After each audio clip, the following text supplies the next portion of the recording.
صدیوں سے تاریخ کے سینے پر مسلسل آباد ملتان کا خطہ دنیا کی وہ قدیم ترین آبادی ہے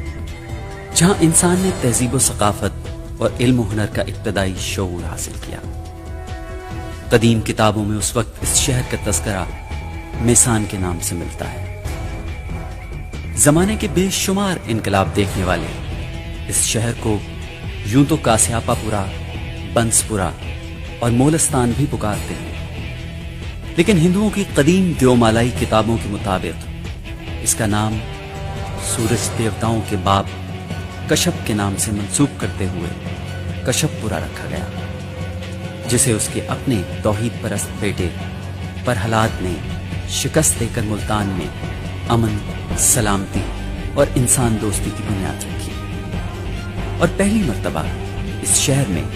باطنی اور لسانی علوم کی ایک بہت بڑی درسگاہ قائم کی۔ ہندوؤں کی ویدوں میں پائے جانے والے سورج دیوتاؤں کے تذکروں سے لے کر نفاذ اسلام تک اس شہر کے کئی نام بدلتے رہے، لیکن صدیوں کے اس سفر میں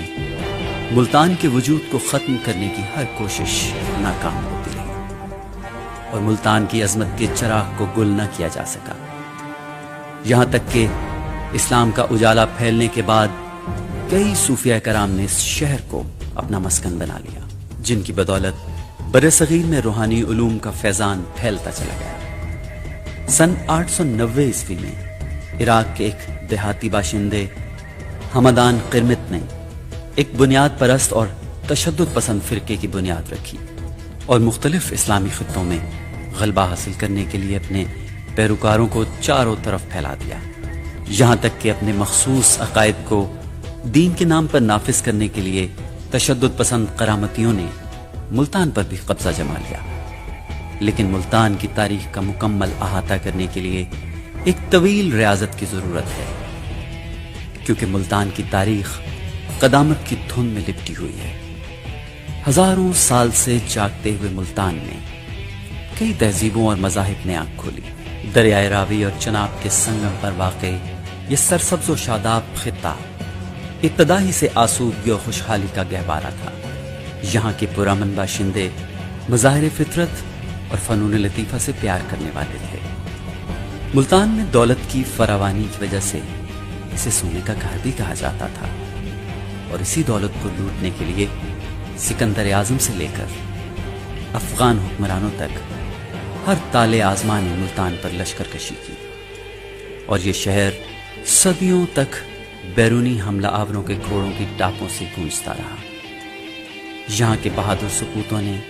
اپنی مٹی کا قرض چکاتے ہوئے تاریخ کے ہر عہد میں اپنی سرزمین کا دفاع کیا، لیکن لاؤ لشکر کے ساتھ آنے والوں نے دولت کے حرص میں ہمیشہ ملتان کو تاخت و تاراج کیا، اور یوں یہ شہر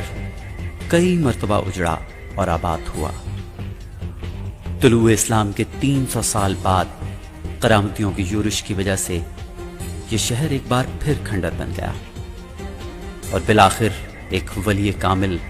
حضرت سید ابو الفضل جمال الدین محمد شاہ یوسف گردیز نے خاک کے ڈھیر سے ایک بار پھر اس شہر کو اثر نو آباد کیا، اور مستند تاریخی روایات کے مطابق حضرت شاہ یوسف گردیز ہی جدید ملتان کے بانی ہیں۔